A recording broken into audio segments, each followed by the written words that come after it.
चलिए आज हम लोग एक नया टॉपिक करेंगे। जो भी किताब आप फॉलो कर रहे हो अपने किताबों में आ जाइए। Consumer protection act. अगर ऑडियो में कोई प्रॉब्लम हो क्लास के दौरान या कुछ भी गड़बड़ लगे मुझे बताइएगा। आप इंस्टीट्यूट मैट में आपके एडिशन में देखिए लेसन नंबर कितना है। Please open consumer protection act. I am waiting for some time.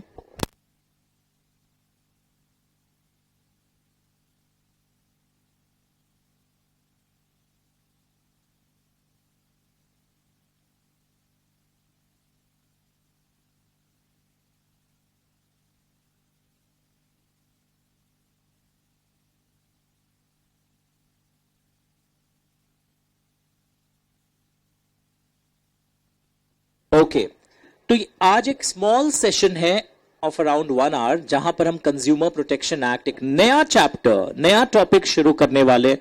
Institute mat में जहां पर भी कंज्यूमर प्रोटेक्शन एक्ट दिया हो वहां आ जाइए। बाई चांस कोई के पास इंस्टीट्यूट मैट नहीं है तो मेरा एक पर्सनल नोट्स है, मैं एक काम करता हूं वो भी ग्रुप में डाल देता हूं जो अंदर से पूरा सेम है, पर मैं भी इंस्टीट्यूट मैट के फॉर्मेट टाइप की चीजों को यूज कर रहा हूं। चलिए शुरू करते हैं। मेरा मार्क्ड पर्सनल नोट्स भी मैंने ग्रुप में डाल दिया अभी। कंज्यूमर प्रोटेक्शन एक्ट 2019, मेरी बात ध्यान से सुनो। Consumer protection act 2019। उसके पहले भी भारत में कंज्यूमर प्रोटेक्शन एक्ट था 1986 वाला, और वो वाला एक्ट रिपील होकर 2019 में एक नया एक्ट पिक्चर में आ गया है। तो ये नाम पता है आपने कहां सुना था? अगर क्लास 11-12 में इकोनॉमिक्स के अंदर एक छोटा सा अंश कंज्यूमर प्रोटेक्शन एक्ट का रहता है जहां वो लोग बताते हैं, और सरप्राइजिंग आज भी आईसीएसई के बुक्स में they are talking about consumer protection act 1986। सोचिए कितने साल हो गए अमेंडमेंट आए हुए पर गवर्नमेंट के बुक्स चेंज नहीं हो रहे, ये बोर्ड्स के बुक चेंज नहीं हो रहे। पर असली में आंसर क्या है? आज के दिन सही आंसर है कंज्यूमर प्रोटेक्शन एक्ट 2019 चल रहा है हमारे और आपके बीच में। 1986 वाला कंज्यूमर प्रोटेक्शन एक्ट अब नहीं चल रहा है। ओके तो यहां पे बहुत सारा रेफरेंसेस दिया हुआ है, उससे कोई डरने का दरकार नहीं है। हम सीधा टॉपिक को शुरू करते हैं। एंड मुझे पर्सनली लगता है ये बहुत बहुत हेल्पफुल चैप्टर है। इनफैक्ट मैंने पिछले महीने कंज्यूमर प्रोटेक्शन एक्ट का वास्ता देकर गोदरेज कंपनी से मैंने चेयर्स लिए थे अपने घर में, 2 चेयर्स। और चेयर्स का मैन्युफैक्चरिंग डिफेक्ट था, एक पांव अचानक टूट गया और एक का जो सीट जिस पे बैठते हैं वो टूट गया। Revolving chairs of Godrej are not good. तो मैंने फिर उनको एक लंबा चिट्ठी लिखा और उसमें कंज्यूमर प्रोटेक्शन एक्ट का वास्ता दिया दैट मैं वहां जाऊंगा, केस फाइल करूंगा, deficiency defect in the product, and now they have given me a new better chair. पैसा रिफंड नहीं किया उन लोग, पर एक नया बेटर चेयर दिए जो शायद इस बार नहीं टूटेगा। तो कंज्यूमर प्रोटेक्शन एक्ट एक बहुत इंपॉर्टेंट वेपन है। नाम सुनो क्या है? Consumer protection act. तो आपको पहले आज मैं समझाऊंगा थोड़ी देर बाद कंज्यूमर शब्द का क्या मतलब होता है, उसके बाद प्रोटेक्शन क्या क्या राइट्स उसके साथ उसके प्रोटेक्ट होते हैं, क्या क्या प्रैक्टिसेस को यहां मना किया गया है कि नहीं होना चाहिए। तो मेरी बैकग्राउंड ध्यान से सुनो जो मैं बोलने जा रहा हूं। ये एक्ट ऐसा है कि आम जनता भी, मैंने 2 बार इस्तेमाल किया अपने निजी जीवन में। 2010 में मैं कोचिंग सेंटर के लिए एक बार डीवीडी प्लेयर लेके आया था, वो डिफेक्टिव था, तो मैंने वहां पे भी ई जोन बोल के कैलकाटा में हुआ करता था पहले outlets, I am not sure आजकल है या नहीं है, वहां पर भी मैंने कंज्यूमर प्रोटेक्शन एक्ट का वास्ता देकर अपने लिए एक नया डीवीडी प्लेयर ले लिया था।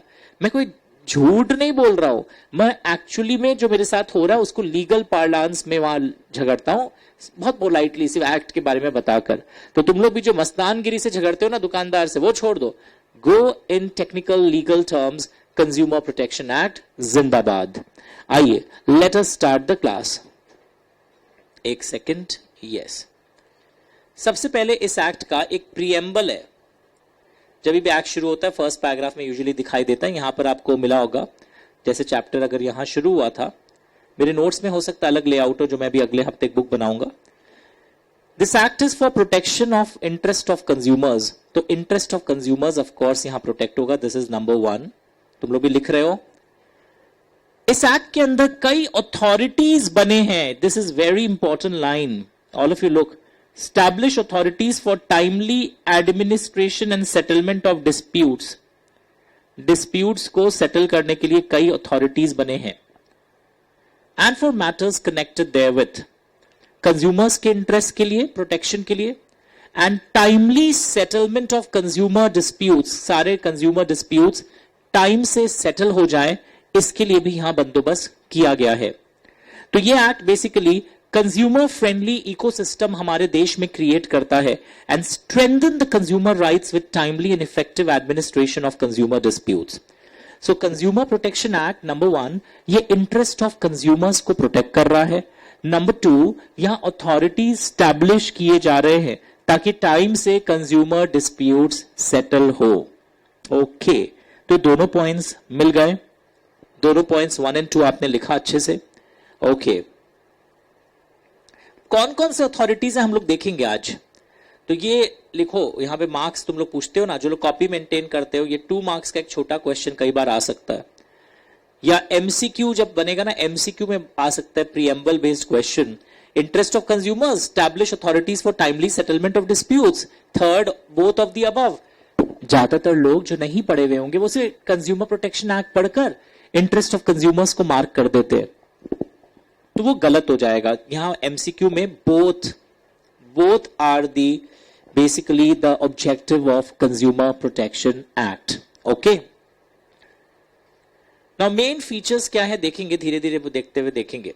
आइए हम लोग मेन टॉपिक शुरू करते हैं। यहां बहुत सारे डेफिनेशंस है जो मैंने पीडीएफ ग्रुप में डाला है, वहां तो बहुत हाथ वाथ भी चलाया हुआ, अंडरलाइनिंग और की हुई है, बहुत सारे डेफिनेशंस आप देखोगे। कंप्लेनेंट, कंप्लेंट, क्या क्या ग्राउंड पे यहां कंप्लेन हो सकता है, you get lot of questions from this zone. How to make the complaint, very interesting, 3 marks के लिए आ सकता है कि कंप्लेंट अगर आप करना चाहते हो कैसे किया जाता है। तो वैसे मैंने गोदरेज वाले चेयर्स के खिलाफ कंप्लेन किया नहीं था, मैंने गोदरेज कंपनी को लिखा था मैं कंप्लेन करने जा रहा हूं, तो उसी में मेरा प्रॉब्लम सॉल्व हो गया। सोचिए, consumer, the most important definition for which you have come here today is consumer. Very important. 3 mark small case studies based on definition लिख देना। तो ये डेफिनेशन बहुत इंपॉर्टेंट है। 3 मार्क स्मॉल केस स्टडीज, और ये जो केस लॉज आपको दिख रहे हैं ये केस लॉज एग्जाम में पूछे जाते हैं। 3 marks small case studies. 1 minute में पहले 4-5 को मार्क कर दो। Yes, 3 mark small case studies based on definition will be asked. Small case studies शुरू करूं? चलिए, सबसे पहले आप देखो, before I start reading these बड़े बड़े सेंटेंसेस, मुझे एक बात बताओ, कंज्यूमर सुनते ही तुम्हारे को क्या लगता है? अभी नीचे मत देखना, आंखों से आंखों मिलाओ। कंज्यूमर का मतलब क्या होता है? जो इंसान गुड्स खरीदता है, movable goods, basically sound effect यही आता है, जो बेसिकली सेल के लिए अवेलेबल है। खाना भी गुड्स के अंदर आता है। आप जब पैकेज्ड एंड प्रोसेस्ड फूड खरीदते हैं which is fit for human consumption, वो भी गुड्स है। तो any person who buys goods, और आपने क्या दिया बदली में गुड्स खरीदने के समय? कंसीडरेशन। लैंग्वेज देखो, याद होते जा रहा है। Anyone who buys goods for consideration. Cash sales covered है, क्रेडिट सेल्स कवर्ड है, इंस्टॉलमेंट पेमेंट कवर्ड है। उसी को यहां बड़ा कर दिया है मैंने, इजीली बोला। मेरा बॉडी मूवमेंट देखो, गुड्स खरीदा है आपने कंसीडरेशन के लिए, कैश सेल्स कवर्ड है, क्रेडिट सेल्स कवर्ड है, इंस्टॉलमेंट पेमेंट भी कवर्ड है, तीनों एस्पेक्ट्स कवर्ड है, उसको हम बोलते हैं गुड्स। ओके, तो मैं कुछ अंडरलाइनिंग अब शुरू करूंगा। Anyone who buys goods, okay, for consideration, और consideration के बाद बहुत कुछ लिखा हुआ है। paid मतलब cash, promised partly or partly later credit, installment payment is deferred payment। तो anyone who buys goods for consideration involved हो। अब खरीदा कोई और यूज कोई कर रहा है, आप खरीद के लाए, मैं आपका रिलेटिव हूं, फैमिली मेंबर हूं, मैं यूज कर रहा हूं, तो वो भी कंप्लेन कर सकता है। Any user of such goods, देखो इसे मैंने सारे अंडरलाइन नहीं किए, तो तुम जब घर में अभी नोट्स बनाओगे कॉपी में, तुम सिर्फ ये ब्रैकेट वाले जोन्स भी लिख देते हो तो बड़ा डेफिनेशन काम का हो जाता है। It includes any user of such goods, जो भी यूज कर रहा हो वो कवर है, other than the original buyer.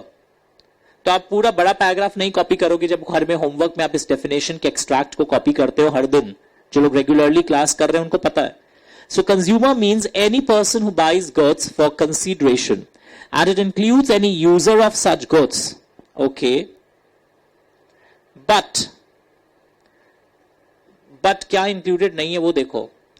It does not include a person who buys goods for resale or commercial purpose. इसका क्या मतलब है? अगर कोई व्यक्ति रीसेल या कमर्शियल पर्पस के लिए खरीदता है, मैंने ब्रैकेट कर दिया है, जो लोग घर से भी देख रहे हैं, आने जाने का टाइम बच रहा है और एकदम लाइव पढ़ाई हो रही है. It does not include a person who obtains goods for resale और कमर्शियल पर्पस. मैं एक मैन्युफैक्चरर से बुक्स लेके आता हूं, होलसेलर हूं, फिर मैं रिटेलर को बेचता हूं, फिर रिटेलर अल्टीमेट कंज्यूमर को बेचते हैं. तो मेरा काम क्या? Trading in those books. तो ट्रेडिंग का काम है, रीसेल का काम है. अगर कल को कोई डिफेक्ट हो बुक्स में तो मैं कंज्यूमर प्रोटेक्शन एक्ट के अंदर नहीं जा सकता, because I am not the ultimate buyer who is using these books. मैं आगे रीसेल कर रहा हूं, मैं आगे कमर्शियल यूज के लिए लाया हूं. तो ये वाले लोग कंज्यूमर नहीं माने जाएंगे जो गुड्स को रीसेल या कमर्शियल यूज के लिए लाते हैं. Now what is commercial purpose? यहां पे एरो देख के लिखो. आई एम अज्यूमिंग आप सब अच्छे से मेंटेन कर रहे हो, क्लास जैसे जैसे आगे बढ़ रहा है. केस लॉज कि क्या कमर्शियल पर्पस होता है, क्या नहीं होता है. कई केस लॉज आते हैं, देखेंगे. आप ब्रैकेट कर चुके हो ताकि कॉपी में सिर्फ ब्रैकेट वाले जोन को आप इन्वॉल्व करोगे. उसी तरह जैसे गुड्स कवर्ड था, एनी सर्विस, जो भी इंसान सर्विस हायर करता है, टेलीफोन कनेक्शन आपके घर में है, कंसीडरेशन आप देते हैं ऑफ कोर्स, तो आप टेलीफोन कनेक्शन आपके नाम पर है, पर अगर आपका भाई भी यूज कर रहा है टेलीफोन और वो भी कंप्लेन करे यार बिल दिया हुआ है फिर भी कनेक्शन नहीं आ रहा है 7-8 दिन से, तो वो भी कंज्यूमर है. कैसे पता सर? कंसिडरेशन सर्विसेज में भी cash, credit, instalment, deferred payment सब कवर्ड है, same like what we have done earlier. तो मैं झूठ मूठ का इसी कंज्यूमर के डेफिनेशन पे 1 घंटे नहीं दूंगा, मैं समझाते हुए सारा कुछ चल रहा हूं. और अंडरलाइनिंग ऐसी होनी चाहिए, वो कंटिन्यूअस मार्कर पेन वाली अंडरलाइनिंग से इंपैक्ट नहीं आता है. जहां जहां फोकस कर रहा है वो अलग अलग इंक से आप करते चलो. तो देखो एक लाइन यहां पर आ रहा है, it includes any beneficiary of such service. It includes any beneficiary of such service, वो भी कंज्यूमर माना जाता है. But does not include a person who avails services for any commercial purpose. Does not include any person who avails services for commercial purpose. मतलब आप अगर suppose पुराने जमाने में ना एसटीडी आईएसडी बूथ होते थे, आपने टेलीफोन कनेक्शन लिया है, एक एसटीडी बूथ बनाया है जहां पे लोग आके टेलीफोन से अपने रिलेटिव्स को कॉल करते थे, और उसमें अगर कनेक्शन नहीं है लाइन देने के बाद, पैसा देने के बाद भी बहुत दिन तक, तो आप कंज्यूमर प्रोटेक्शन एक्ट में नहीं जा सकते, बिकॉज आपका ये hiring of service is for commercial use, for any commercial purpose. तो आप समझ पा रहे हो, गुड्स कवर्ड है, सर्विसेज कवर्ड है. दोनों में कॉमन फीचर क्या है? दोनों में कंसीडरेशन शब्द आया था, एंड दोनों में कॉमन चीज है, रीसेल और कमर्शियल पर्पस वाली चीजें कवर्ड नहीं है. सर्विस में भी जब कमर्शियल पर्पस के लिए है तो वो कवर्ड नहीं है. Now what is commercial purpose? लिखा है कि अगर सपोज एक आदमी रिक्शा खरीदता है, रिक्शा खरीद करके वो खुद चलाता है रिक्शा को, और अब से उसे अपनी लाइवलीहुड चला रहा है, तो ये एक्सेप्शन है कि अगर कोई कमर्शियल यूज से आप सेल्फ एम्प्लॉयड हैं, आप ऑटो खरीदते हैं उसको चला के पैसा कमाने के लिए, तो कमर्शियल पर्पस है. पर वो कमर्शियल पर्पस यहां नहीं माना जाएगा, बिकॉज यहां लिख दिया है कि जो कमर्शियल पर्पस से आप सेल्फ एम्प्लॉयड होते हैं, आप अपनी ही लाइवलीहुड कमाना चाहते हैं, आप तब नहीं कवर्ड है. Commercial purpose does not include, star लगाया आपने, any person who has bought goods and used by him exclusively for earning livelihood by means of self-employment. So commercial purpose does not include any use by a person who has bought the goods exclusively for the purpose of earning livelihood. इसे words दिख रहा है, by means of self-employment. ये भी पूरा learn category का है, important है. पक्का everyone? And when I say buys goods, when I say hires services, तो आजकल आपको पता है क्या जमाना चल रहा है, आप गुड्स कैसे बाय करते हैं, ऑनलाइन भी कवर्ड है, ऑफलाइन भी कवर्ड है. तो नए कंज्यूमर एक्ट में सब आया था, electronic means, teleshopping, direct selling, मतलब any type of buying is covered. And person शब्द जब मैं बोलता हूं ना, एनी पर्सन, तो पर्सन शब्द के अंदर आप देखोगे सब आ जाते हैं, इंडिविजुअल, फर्म, एचयूएफ, कोऑपरेटिव, लंबा लिस्ट दिया हुआ है. तो बेसिकली कमर्शियल पर्पस का मतलब क्या, अगर आप लाइवलीहुड कमाने के लिए, सेल्फ एम्प्लॉयमेंट के लिए लेते हैं, इंपॉर्टेंट लिखना, तो अब वो कमर्शियल पर्पस नहीं माना जाएगा ना. सर अगर मैं थोड़ा बहुत प्रॉफिट्स कमाता हूं, अब वो कमर्शियल पर्पस नहीं है. But when you are, there is a direct relation and nexus कि जो आप गुड्स खरीद के ला रहे हैं उससे बड़ा कमर्शियल आपका मतलब profit on a large scale हो रहा है, तब ऐसे सिचुएशन में that is considered as a commercial purpose. And तब आप इसमें कवर्ड नहीं होंगे. Purchase can be said to be commercial purpose if the goods have been purchased in some profit-making activity on a large scale. ये language दिख रहा है. And there's a close and direct nexus. ये भी learn category का L. मैं भी full page करता हूं एक बार markings के लिए. अगर now what is large scale? से कितने करोड़ के profit होने से large scale माने जाते हैं? Defined नहीं है. कितना amount होने से large scale माना जाएगा? Large scale डिपेंड्स अपॉन, क्या चीज पे डिपेंड करता है? Facts and circumstances of the case.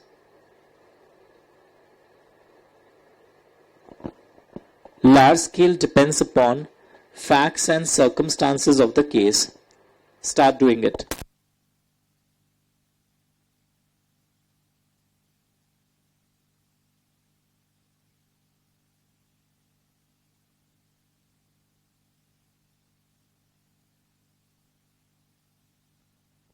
और लार्ज स्केल मतलब एक लाइन में मैं क्वांटिफाई नहीं कर सकता हूं व्हाट इज लार्ज स्केल. तो facts and circumstances of the case पर डिपेंड करेगा कि वो कमर्शियल पर्पस है, और अगर वो कमर्शियल पर्पस है then it will be excluded. तो एक बार आइए जल्दी से, मैंने फुल पेज कर दिया, अच्छे से देखो. कंज्यूमर की डेफिनेशन प्लीज ब्रैकेट करो, होमवर्क लिखोगे एक वर्ड, घर में जाके ब्रैकेट से अपने नोट्स को आपको अंजाम देना है, याद करके मैच करते करते.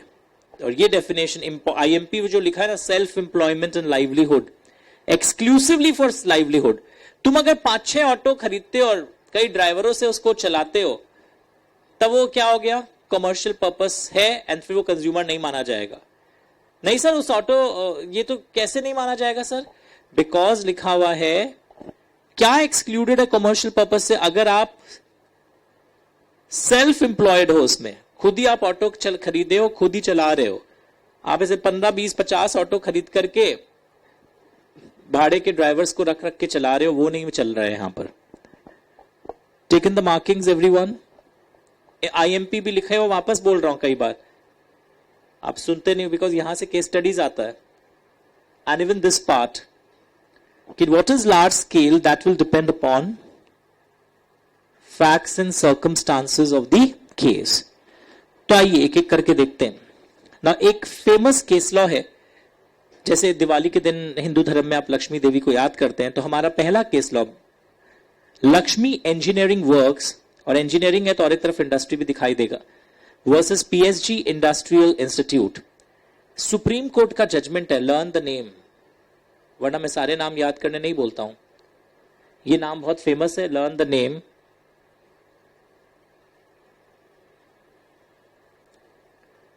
दैट, इसमें क्या बोला जा रहा है कि कोई चीज अगर कमर्शियल पर्पस के लिए खरीदा गया है या नहीं खरीदा गया है, it is always a question of facts and circumstances.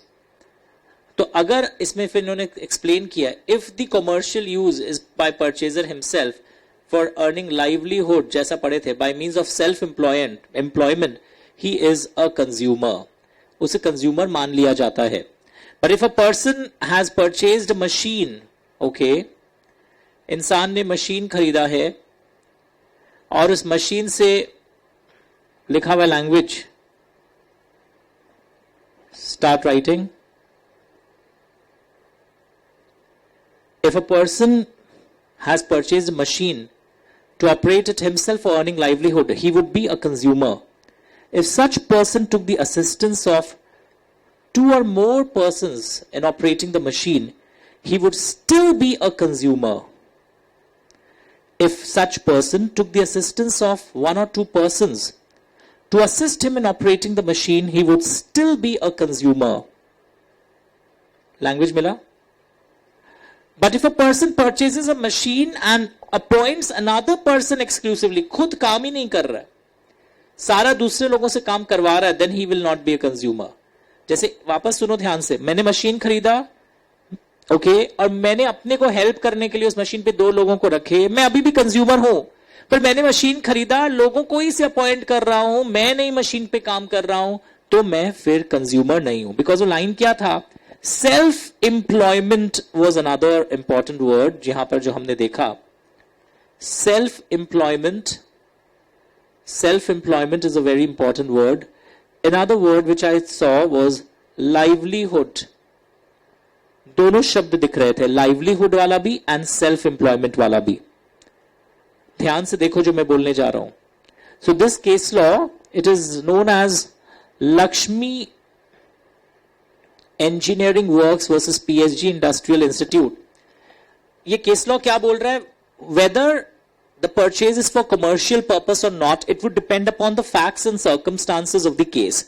फिर इस केस लॉ में वही लाइन फिर से आया जो एक्ट के एक्सप्लेनेशन में भी लिखा था, that if the commercial use is by the purchaser, okay, himself for earning his livelihood खरीद अपनी आजीविका चलाने के लिए, थोड़ा बहुत प्रॉफिट से दाल और रोटी की पैसे की जुगाड़ हो जाती है, by means of self employment, खुद ही चलाता है मशीन को, ऐसे केस में वो कमर्शियल यूज नहीं माना जाएगा.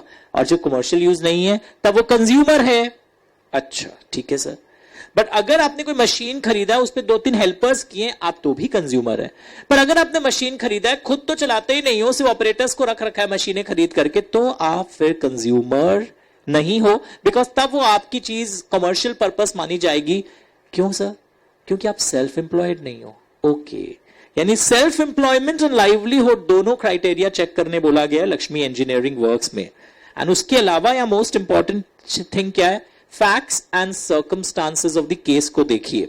केस लॉ का नाम लिखते हुए आप याद करोगे, लर्न द नेम भी मैंने लिखा है, और जो जो आंसर्स में आना चाहिए मैंने ब्रैकेट भी किया है. In Lakshmi engineering works versus PSG industrial institute. Full page कर दूं? 1 सेकेंड कर देता हूं.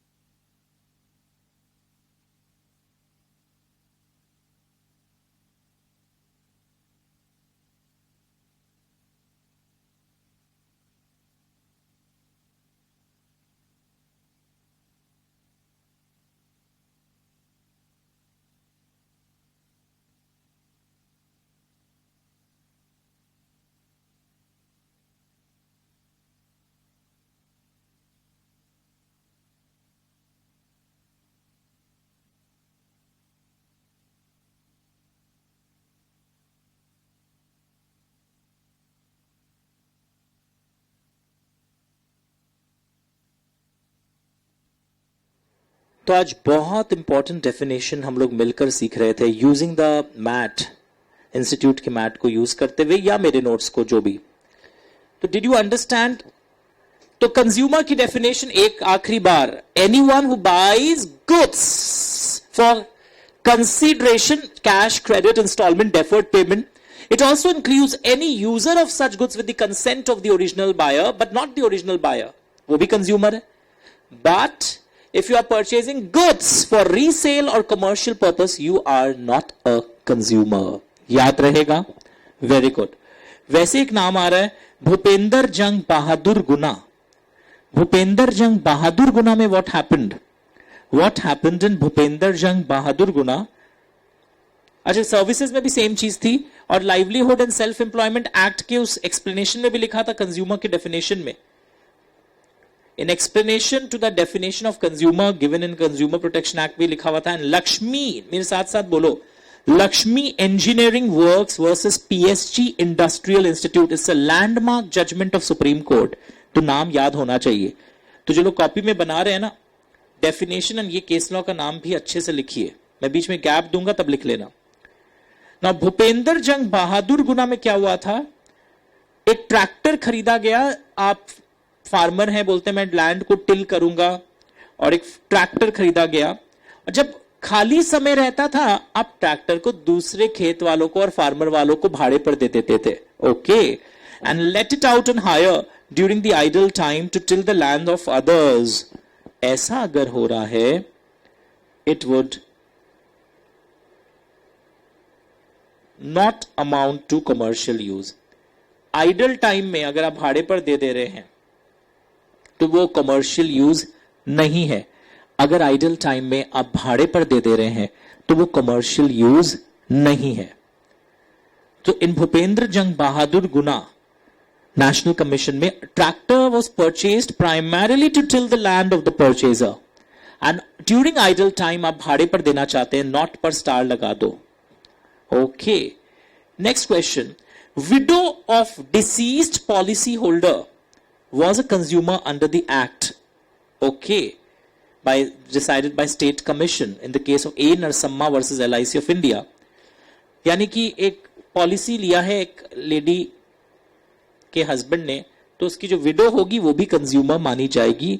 और अगर LIC वाले कंपनसेशन नहीं दे रहे हैं तो वो नेग्लिजेंस का केस फाइल करके जा सकती है नेशनल कमीशन या स्टेट कमीशन। पढ़ाऊंगा आज आपको ये सब चीज। उसी तरह यहां पे और बहुत सारे केस लॉज हैं, like look here, Lakshmiben Lakshmichand Shah, Lakshmichand Shah Gujarati नाम लग रहा है, versus Sakerben Kanji Chandan and others. Supreme Court held that the tenant entering into lease agreement with the landlord cannot be considered as consumer. Oh, tenant is not a consumer. There was no provision in the lease agreement in respect of cleaning, repairing and maintaining the building. The rent paid by the tenant is not the consideration for availing the services and no question of deficiency in service. तुमने भाड़े पर कोई जगह लिया है, अगर उसमें clause होता कि वो जो ओनर है वो रिपेयरिंग मेंटेन करेगा बिल्डिंग को और नहीं करता तो आप केस फाइल करते। अरे हम लोग रेंट देते हैं और रेंट तो कंसिडरेशन है, आप बिल्डिंग मेंटेन नहीं करा रहे, रिपेयरिंग नहीं करा रहे, हमको सर्विस का लाभ नहीं मिल रहा है। तो लक्ष्मीबेन लक्ष्मीचंद शाह में यही हुआ था, tenant entering into lease agreement with the landlord can not be considered as a consumer. उसी तरह देखो ये रेलवेज का केस है 2021 का, तो ये सेम आ सकता है क्योंकि अभी 2000 सपोज 2000 के सीरीज अभी चल रहे हैं, साल चल रहा है। Railways are liable to pay compensation for late arrival of trains if the delay is not explained or justifiable.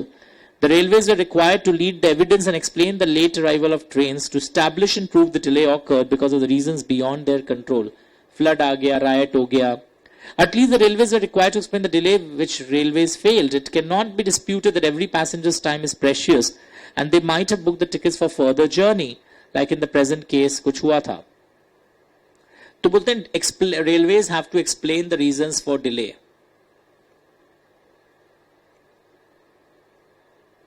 क्योंकि अगर ये रीजंस नहीं एक्सप्लेन करते हैं, पैसेंजर्स का दूसरा ट्रेन मिस हो गया तो ये गलत माना जाएगा। तो डिड यू अंडरस्टैंड? तो क्वेश्चन कैसा आता है, ये आपका क्वेश्चन होता है। They don't ask you define consumer, तब तो सब बहुत अच्छा लिखेंगे, स्टोरी देंगे और फिर आपको इस तरह अप्लाई करना होगा पढ़े हुए स्टोरी को। पक्का एवरीवन? तो North Western Railway and another versus Sanjay Shukla railways का केस याद रखना कि डेफिशिएंसी इन सर्विस है। लीज वाले में क्या हुआ था कि वो रिपेयरिंग का क्लॉज वॉज अगर पहले से लिखा हुआ नहीं है तो आप फिर उसको डेफिशिएंसी इन सर्विस के एम्बिट के अंदर नहीं ला सकते। मैं का फुल स्क्रीन कर देता हूं अगर आपको कम दिखाई दे रहा होगा। जस्ट अ सेकंड, चेक कर लीजिए प्लीज।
चलिए, तो अभी तक हमने कुछ नहीं किया, हमने कंज्यूमर के डेफिनेशन को समझा है.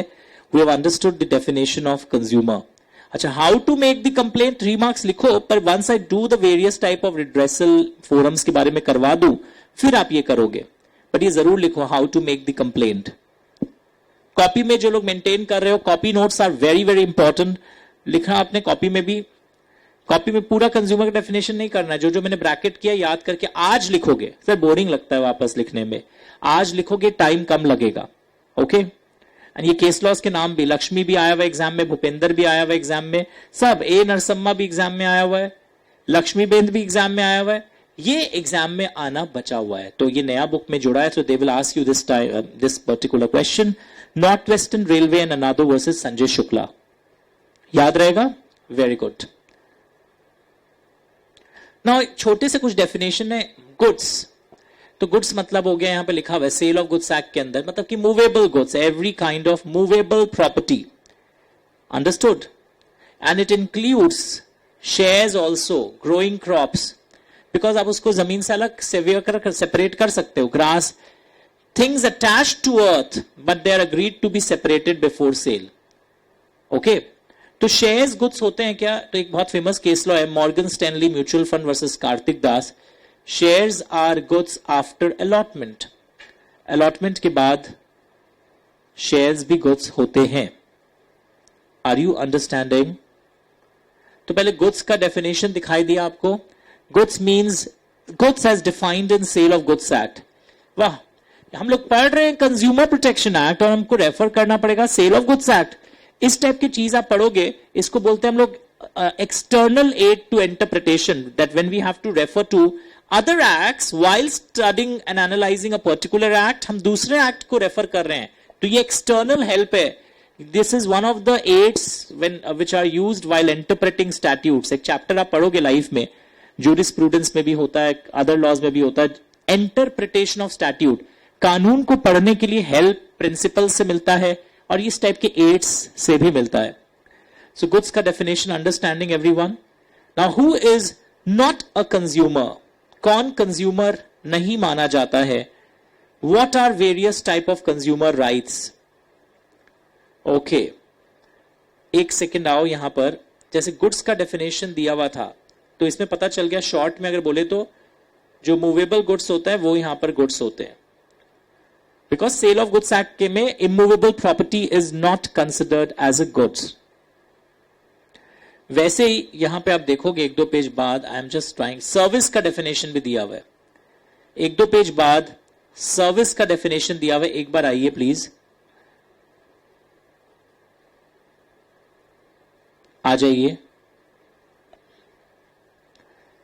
सर्विस में सब टाइप के सर्विस आ गए. Any service, it can be banking, financing, insurance, transport, processing, electricity supply वाले लाइन काट दिए जबकि आपका बिल दिया हुआ है, टेलीफोन वाला लाइन काट दिए, होटल वाले जो सर्विस आपको देते हैं, हाउसिंग कंस्ट्रक्शन. ये देखो, हाउसिंग कंस्ट्रक्शन को सर्विस माना गया है कि कंस्ट्रक्शन की क्वालिटी अगर खराब होती है, रिपेयरिंग और मेंटेन नहीं करता है प्रमोटर बिल्डिंग का, इसको देख के तुम इमूवेबल प्रॉपर्टी मत समझना. Housing construction.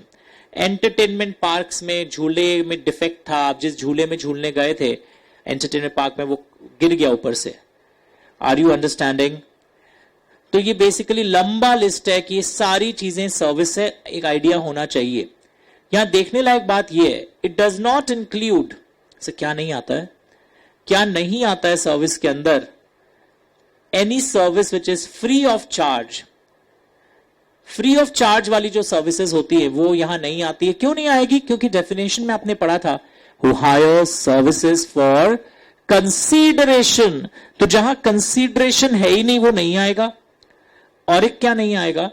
Contract of personal service, ये भी एक्सक्लूडेड है. Contract of personal service is also excluded. तो दो वर्ड्स आ रहे हैं यहां पर, जो लोग घर पे नोट्स मेंटेन करोगे, सर्विस में डज नॉट इंक्लूड वाले लाइन को कॉपी कर देना. Any type of service is covered and what is not covered, language मिल रहा है? क्या नहीं कवर्ड है? Contract of personal service and services rendered free of charge. So when I say contract of personal service, तब एक challenge आता है, so what is contract of personal service? तो दो शब्द हैं आपके लाइफ में, अच्छे से मेंटेन करो कॉपी में, मैं वेट कर रहा हूं, आप अपने बुक्स में चले जाओ। देयर आर टू वर्ड्स, एक और होता है इस दुनिया में, contract for service. For service वाला इंक्लूडेड होता है। ये बेसिकली क्या होता है, प्रोफेशनल्स या टेक्निकल सर्विस वाले लोग जो अपने खुद की बुद्धि से काम करते हैं और उनके काम में अगर खोट आ जाए, वो कवर्ड, आप डेफिशिएंसी इन सर्विस का केस कर सकते हो। और एक और होता है कॉन्ट्रैक्ट ऑफ सर्विस, जो हम लोग आज सुबह से बार बार पढ़ रहे हैं, एक्सक्लूडेड, यानी जो सर्विस देता है मास्टर सर्वेंट रिलेशनशिप टाइप का है, जो आपके इंस्ट्रक्शंस को फॉलो करेगा, वो खुद का कोई बुद्धि या स्किल नहीं लगा रहा है। मैं कॉपी के लिए वेट करूंगा, प्लीज अपने कॉपी में जाके लिखो सर्विस में क्या एक्सक्लूडेड है, क्या इंक्लूडेड है। कॉपी में जाके लिखिए क्या इंक्लूडेड है, क्या एक्सक्लूडेड है। आई विल वेट, क्योंकि अभी आप फिर भी लिख पाओगे, वरना बहुत दिन बाद फिर पूरा पैराग्राफ्स कॉपी करने लग जाओगे। हर टाइप का सर्विस कवर्ड है, क्या एक्सक्लूडेड है? लैंग्वेज देखो, service which are free of charge और contract of personal service. But contract for MCQ में आ जाएगा, ये लिखना शुरू करिए।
अंडरस्टूड?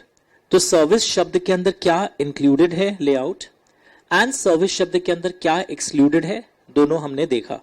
ये क्यों देखा? बिकॉज आज हम लोग गुड्स का डेफिनेशन पढ़ रहे थे। गुड्स का डेफिनेशन क्यों पढ़े? बिकॉज कंज्यूमर शब्द के अंदर गुड्स भी आया, सर्विसेज भी आया। कॉपी में इतना भी लिखे हो, गुड्स मींस मूवेबल गुड्स, और कंज्यूमर के डेफिनेशन को तो आज ही तुम्हें पीएचडी करना पड़ेगा तोड़ तोड़ के। तो आज ये छोटा सेशन में मैं भूमि पूजन करवा के कंज्यूमर, गुड्स, सर्विसेज, ये सारे डेफिनेशन आपके रेडी कर दिया हूं। आइए अब छोटे से कुछ डेफिनेशंस और हैं, देखेंगे हम लोग, और जगह जगह केस लॉ भी आ रहा है, देखो वो वेरी इंटरेस्टिंग। जैसे कि डिफेक्ट वर्ड को देख लेते हैं एक बार, क्योंकि जब हम लोग कंप्लेन करते हैं क्या चीज को लेकर करते हैं, डिफेक्ट है गुड्स में। पता मार्क्स क्यों करता है केस स्टडी में? Student right sometimes these goods are not good, that is why he complained, marks कटेगा। आपको correct adjectives, correct technical term का यूज करना है। डिफेक्ट इन द गुड्स यानी कुछ इंपरफेक्शन है, फॉल्ट है, शॉर्टकमिंग है इन द क्वालिटी, क्वांटिटी जो बात था वो नहीं दिया आपने बॉटल के अंदर, प्योर नहीं है, स्टैंडर्ड्स के अनुसार नहीं है, जो लॉ बोला जाता है ऐसा होना चाहिए। ओके, तो डिफेक्ट का मतलब है imperfection, shortcoming in the quality, quantity, purity. And what is the meaning of deficiency? Deficiency का भी मतलब क्या हो रहा है देखोगे आप, deficiency में ये इन चीजों का कोई imperfection या fault को लेकर कोई deficiency है गुड्स में। It includes negligence, अगर कुछ होता है वो covered है। It includes any omission or commission by such person which causes loss or injury to the consumer. So deficiency word के अंदर क्या क्या आएगा?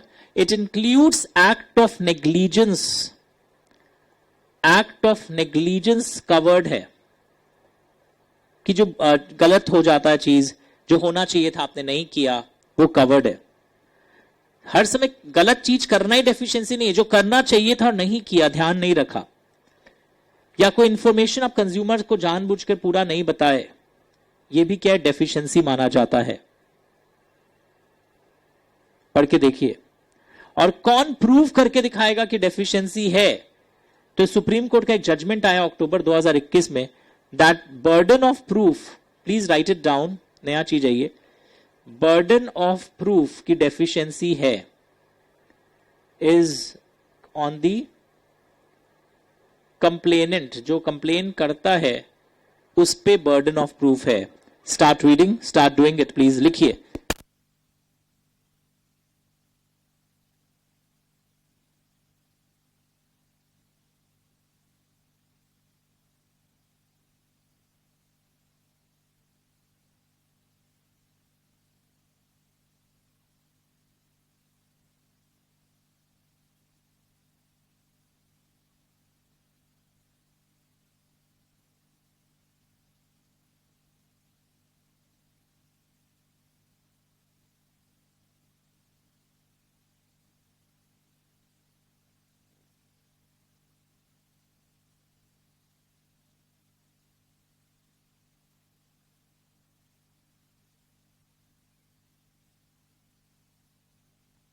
Burden of proof is on the complainant, याद रखिएगा, जो आरोप लगाता है उसी को प्रूव करना पड़ता है। अच्छा, एक very very interesting case law है, हर समय जब पेशेंट मर जाए ऑपरेशन के दौरान, डॉक्टर को आप नहीं पकड़ सकते, सिर्फ उस ग्राउंड पे नहीं पकड़ सकते। मेडिकल प्रोफेशनल्स, लिखो इंपॉर्टेंट केस नया जुड़ा है बुक्स में, doctor Harish Kumar Khurana versus Joginder Singh. Medical professionals cannot be held negligent merely because the treatment is not successful or patient dies during surgery. Every death cannot be on the face of it considered as a death due to medical negligence unless there is material and record to suggest that this ऐसा हुआ है. It is necessary that hospital and doctors require sufficient care. Of course आपको ध्यान देना चाहिए कि operation के दौरान कोई इन्फेक्शन ना हो जाए उनकी गलती से। However, in unfortunate cases, though that may occur, and if it is alleged that to be due to medical negligence and a claim is made, it is necessary that sufficient material evidence should be available. यानी proof दिखाना पड़ेगा, हर death medical negligence के कारण हो ये जरूरी नहीं है। The accident during the course of medical treatment has a wider meaning. An accident means an unintended or unforeseen injurious occurrence, something that doesn't occur in the usual course of events. तो देखो क्या लिखा है, वापस language देखो। Medical professionals, ये line please copy में भी नोट करो, क्योंकि अगर ये नहीं रहा ना, क्योंकि सेम आने वाला है। Medical professionals cannot be held negligent merely because the treatment is not successful. Her death medical negligence का केस नहीं होता है। हॉस्पिटल्स एंड डॉक्टर्स को सफिशिएंट केयर का अपनाना चाहिए while treating the patient in all circumstances.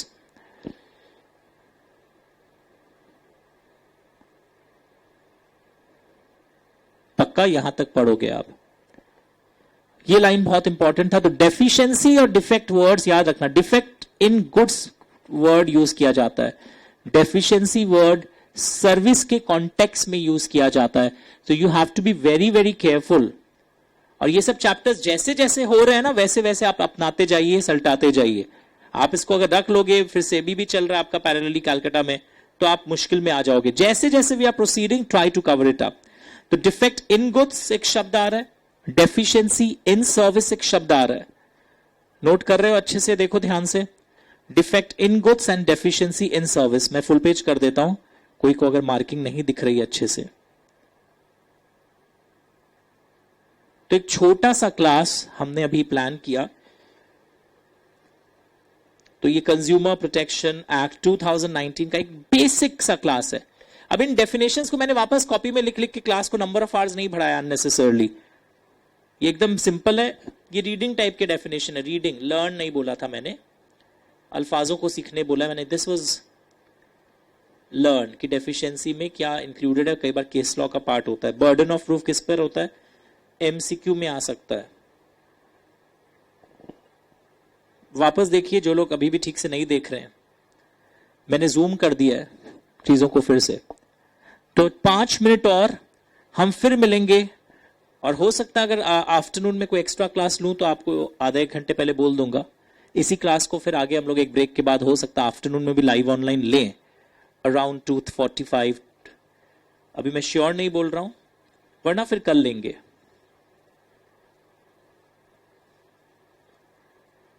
Check कर लीजिए। श्योर? चलो, वेरी गुड। अब आइए फर्स्ट पार्ट पर। कंप्लेंट क्या होता है, what do you mean by complaint? क्योंकि अभी हमने पहले कंज्यूमर का डेफिनेशन देखा, हमने गुड्स, सर्विसेज, ये सारे डेफिनेशन देखे। तो हम लोग एकदम शुरुआत वाले जोन में चले गए जहां सारे डेफिनेशन शुरू हो रहे थे। तो complaint means a written allegation, written में होना चाहिए, याद रखना एमसीक्यू में, टू ऑब्टेन एनी रिलीफ जो इस एक्ट के अंदर दिया जाता है। तो ये कंप्लेंट वर्ड के अंदर है ना, कई वर्ड्स आने वाले हैं जो हम लोग कल या अगले क्लास में सीखेंगे। क्या क्या ग्राउंड्स पर कंप्लेन हो सकते हैं कि जो ट्रेडर है या सर्विस हमें प्रोवाइड कर रहा है वो अनफेयर ट्रेड प्रैक्टिस अडॉप्ट किया है। अनफेयर ट्रेड प्रैक्टिस, कैसा प्रैक्टिस अडॉप्ट किया? अनफेयर ट्रेड प्रैक्टिस एक शब्द आ रहा है, या रेस्ट्रिक्टिव ट्रेड प्रैक्टिस। हम लोग इसका मीनिंग कल सीखेंगे। व्हाट इज अनफेयर कॉन्ट्रैक्ट या अनफेयर, अनफेयर वर्ड लिख दो ताकि दूर से दिखाई दे। इस ग्राउंड पे कंप्लेन हो सकता है, यानी कंप्लेन का ग्राउंड ये हो सकता है। ना व्हाट आर दीज लिखना, सेपरेट डेफिनेशंस हम लोग सीखेंगे। या जो गुड्स आपने लेकर आए हैं उस गुड्स में डिफेक्ट है या आपके सर्विस में डेफिशिएंसी है। तो इसीलिए मैं पहले वो वर्ड्स पढ़ा के आया कि कंप्लेंट डिफेक्ट इन गुड्स के आधार पर हो सकता है, कंप्लेंट डेफिशिएंसी इन सर्विस के आधार पर हो सकता है, या ट्रेडर या सर्विस प्रोवाइडर में आपसे प्राइस, एक्सेस प्राइस चार्ज किया है। Now what is the meaning of excess price? Excess price which is fixed by law, law ने बोला था ये प्राइस होगा, या excess price displayed on the package, या excess price displayed on the price list. Please sit, पीछे बैठ जाइए एक बार। Displayed on the price list. उस रूम में जगह नहीं है, there is no space in that room. Okay, so basically complaint has 3 aspects. If you can see here, it is a written allegation. It is a written allegation कि unfair trade practice या restrictive trade practice हुआ है, there is defect in the goods, there is deficiency in service, या excess price charge किया गया। When I say the word excess price जो law ने fix किया होगा या प्रोडक्ट पे डिस्प्लेड है, एमआरपी 15 रुपया ब्रेड का पैकेट पर लिखा है और आपसे चार्ज किया जा रहा है 20 रुपया, आप कंप्लेन कर सकते हो। और इंडिया में ऐसे भी एमआरपी का मतलब क्या होता है बताओ? Maximum resale price. ब्रेड वाले या कॉपी जब खरीदने जाते हो 20 रुपया लिखा रहता है, but sometime they charge 15 rupees from you. आप डिस्काउंट मांग लेते हैं कॉपी वाले से। और ये कॉन्सेप्ट एमआरपी और क्या ना, इंडिया में, फॉरेन कंट्रीज में ना एमआरपी वर्ड ही नहीं लिखा रहता है। किसी किसी आउटलेट में वो कम दाम में मिलता है, किसी किसी आउटलेट में ज्यादा दाम में मिलता है, but they don't write the word MRP in foreign countries.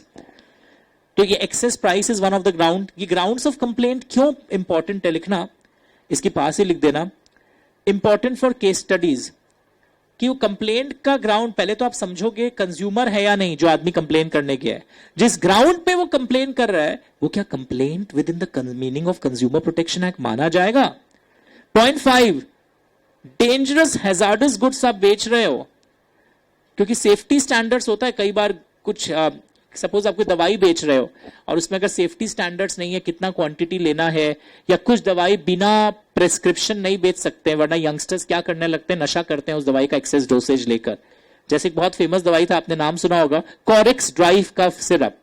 कई लोग एक्साइटेड हो रहे हैं जो घर से क्लास कर रहे हैं, यस, उसको ज्यादा पीने से क्या होता है, आप झूम बराबर करने लगते हैं। तो इसलिए इस टाइप के गुड्स जो लाइफ एंड सेफ्टी को आपका कुछ बदल सकते हैं रूप, ये कुछ स्टैंडर्ड्स या कुछ नियम होते हैं, उसको फॉलो करके बेचा जाए। या आप पटाखा बेच रहे हो, क्रैकर्स में भी कुछ सेफ्टी नॉर्म्स होते हैं, कैसे पैकिंग होगी कैसे नहीं होगी, तो वो सबको फॉलो किए बिना अगर आप बेचते हो तो कंप्लेंट का ग्राउंड बन सकता है। या कोई गुड्स अनसेफ है पब्लिक के लिए, कोई मशीन आप बेच रहे हो और उस मशीन से एक्सीडेंट हो सकता है, पता होने के बाद भी बेच रहे हो तो गलत हो जाएगा। उसी तरह कुछ आप किसी को कोई सर्विस दे रहे हो और वो बहुत रिस्की हो सकता है, जिसको आप दे रहे हो वो नुकसान हो सकता है उसको सर्विस देने से। यानी डॉक्टर कोई ऐसा ऑपरेशन आपका करने के लिए रेडी हो गया जो उसको पता है कि अगर वो ऑपरेशन में ट्यूमर बर्स्ट हो गया तो आपकी जान को खतरा है और आपको बताया नहीं जा रहा, ये सब गलत हो जाएगा। एंड पता है इंटरेस्टिंग चीज, आप प्रेस्टीज कुकर में आलू बॉईल कर रहे थे, वो कुकर बर्स्ट हो गया, आपका सुंदर सा चेहरा छाई कलर का हो गया। So what is happening here in this particular case, a claim for product liability action, यानी कि कंपनसेशन मांगा जा सकता है आजकल। और सुनो, ये कंपनसेशन मैन्युफैक्चरर के अगेंस्ट में जो उस कुकर को बनाया है, जो कुकर को सेल किया उसके अगेंस्ट में, या कोई सर्विस प्रोवाइडर, सपोज कोई डॉक्टर कॉस्मेटिक सर्जरी के लिए गई थी, एक सुंदर महिला, मुझे नोज और शार्प करने हैं करीना कपूर की तरह, of course even she has done plastic surgery, पहले वैसा नहीं था नाक। तो अगर आप उस टाइप से कुछ करने गए और वो नाक जो है ना आपका, वो पता नहीं गायब ही हो गया, उसके बोन्स पूरे डैमेज हो गए, अब अलग टाइप के पकौड़े लग रहे हैं आपका नाक, तो ऐसे सिचुएशन में कंपनसेशन क्लेम करने के लिए आप जा सकते हैं। नहीं सर ये वाला कैसे कवर हो गया, सर्विस प्रोवाइडर, ये कॉस्मेटिक सर्जन जो होते हैं ये सर्विस प्रोवाइडर होता है। Are you understanding? आपने देखा होगा लोग 6 एब्स बना रहे हैं वर्कआउट करके, बिना जिम जाए आजकल आप प्लास्टिक सर्जरी से अपने 6 एब्स बना सकते हो। ऑफ कोर्स उसके लिए खर्चे लगेंगे, 3-4 लाख रुपए लगते हैं और इट हैपेंस। तो वो एक मेरा रिलेटिव है कॉस्मेटिक सर्जन के यहाँ गया, वहां पे टीवी में उन लोग अपना अपना प्रोडक्ट्स दिखा रहे होते हैं, हम लोग क्या क्या टाइप का ऑपरेशन करते हैं। तो उसने पूछा सर ये क्या है, बस लगा दिए हमने 6 बिस्किट उसके, मतलब 6 एब्स बना दिए। तो अगर आपको भी इंटरेस्ट हो ये सब करने जाइएगा, और फिर जब कुछ केस खराब हो जाए you can use consumer protection act practically whatever you are learning. तो डिड यू अंडरस्टैंड कंप्लेंट के 7 ग्राउंड्स है, प्लीज राइट डाउन कॉपी में। और ये ग्राउंड्स थोड़े याद होने चाहिए, लंबे आंसर्स के लिए नहीं, क्योंकि आपके एग्जाम में इन पर कुछ खेलेंगे वो। Unfair trade practice, restrictive trade practice, defect in goods, इसमें पूरा पूरा नहीं लिखना है। डिफेक्ट इन गुड्स जो हम लोग मार्क किए थे, deficiency in service, excessive price, hazards goods, इस तरीके से आपको प्रिपेयर करना है। And don't forget point number 7, that is very important. तो हमने कंप्लेंट किस किस ग्राउंड पर हो सकता है ये भी मिलकर डेवलप किया। मैं फुल पेज कर देता हूं so that you can at least right out what ever I have discussed here. तो ऑल स्मार्ट प्रिपरेशन, क्लास के दौरान इस टाइप के शॉर्ट नोट्स अगर आप लिख लेते हैं तो बाद में मोटा मोटा किताब नहीं पढ़ना पड़ता है, आप आराम से इतना कुछ पढ़ के भी अच्छा मार्क्स ला सकते हो। कई बार हम लोग बात करते हैं ना कितना कम पढ़ता था, बिना पढ़े भी देख भाग्यशाली है, 94 ले आया बोर्ड में, और अपना बंटी तो बहुत पढ़ता था तो भी मार्क्स कम आए। Why does it happen? Because that smart person had smarter approach. चलिए मैं चुप रहता हूं, आप लोगों को मेरा आवाज अच्छा नहीं लग रहा है। आप जल्दी से पहले इस पॉइंट्स को नोट करिए, 5 more minutes before we wind up the class. Complaint में पूरे बड़े डेफिनेशंस, और मुझे प्लीज भेजो, शिवम, श्रुति जो भी घर से क्लास कर रहे हो आज, मुझे प्लीज भेजिएगा अभी आपने कितना क्या किया, क्या क्या क्या हुआ है।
रिटन इस वाले में लिखो, ये कंपनसेशन के लिए है। अरे आप मसाज करवाने के लिए गए, लेआउट करो। कोई स्पा में मसाज कराने के लिए गए, आपके कमर में दर्द था, वो जो मसाज करने वाला आड़ू था। कई लोग होते हैं, उन लोग और जोर जोर से ऐसा मसाज कर दिया कि आप मसाज टेबल से उठ नहीं पा रहे हो, बाद में घर वाले आके आपको लेके गए। L5 level, L4 level, massive prolapse of your slip disc, immediate operation, because वो न्यूरोसर्जन भी बोल दिया, नर्व्स को पूरा चकनाचूर कर दिया मसाज वाले। थाई मसाज की जगह आपके पूरे लोअर बैक पर थाई थाई कर दिया। तो you have to understand service provider में ये सब चीजें किस तरह से आप कंपनसेशन क्लेम कर सकते हैं। Last but not the least in today's class, complainant कौन हो सकता है, कि कंप्लेनेंट कौन हो सकता है। Consumer can be a complainant, okay. Voluntary consumer associations बनते हैं जहां पर आप जाकर उनके थ्रू कंप्लेन करवा सकते हो। Government can complain, the central authority पढ़ोगे आने वाले क्लासेस में। एंड मजेदार चीज, अगर कंज्यूमर मर जाता है उसके घर वाले कंप्लेन कर सकते हैं। एक बहुत फेमस केस था, parents of a minor child who suffered mental agony due to the wrong treatment of their child could file the case. Death of a consumer में हु इज द कंप्लेनेंट। और वाह, यहां लिखा हुआ भी, in consumer being a minor, his parent और legal guardian. Minor जिंदा है पर parent can file the complaint. और कई बार बहुत सारे कंज्यूमर्स एक साथ कंप्लेन फाइल करते हैं if there is a common cause of action. Suppose Lux साबुन, आप लोग, बहुत लोगों ने पेयर्स या लक्स साबुन यूज किया और अचानक पूरे मार्केट में हड़कंप मच गया, सबके स्किन आधे ब्लैक हो गए, आधे व्हाइट हो गए, और परमानेंट कुछ ऐसा भयंकर स्किन इन्फेक्शन हुआ है। तो all of them have a common cause of action. तो एक से ज्यादा लोग भी कंज्यूमर प्रोटेक्शन एक्ट में केस फाइल कर सकते हैं if they have common cause of action. आज का आज ये 5-6 डेफिनेशन जो मैंने इजी वाले करवाए हैं, जो एग्जाम में बहुत आते हैं, बिकॉज जितने भी केस स्टडीज आते हैं या तो उसमें कंज्यूमर का डेफिनेशन ट्रिगर होता है, या कंप्लेंट किस ग्राउंड पर हो सकता है वो ट्रिगर होता है। एंड कई बार एक सिंपल एस्पेक्ट दे देता है, कंप्लेनेंट है ना आप, तभी आपका केस सुना जाएगा। तो मैं एक बार वेट कर लेता हूं, फुल स्क्रीन कर देता हूं। 2 minutes more before we move on. 2 minutes more. Start observing everyone.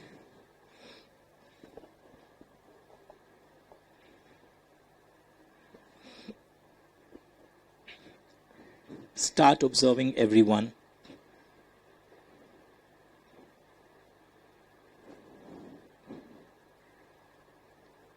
Okay, complaint, complainant, consumer, lot of case laws. Case laws का नाम याद हुए, Lakshmi engineering works versus PSG industrial institute. और ये बहुत गांव का फार्मर का नाम है, भूपेंद्र जंग बहादुर गुना। लक्ष्मीबेन लक्ष्मीचंद शाह वर्सेस साकिरबेन कांजी चंदन। ये धीरे धीरे याद होने लगेगा। सर कैसे? किसी फ्रेंड का नाम निकाल दो, लक्ष्मीबेन लक्ष्मीचंद शाह, और किसी फ्रेंड का नाम निकाल दो, साकिरबेन कांजी चंदन।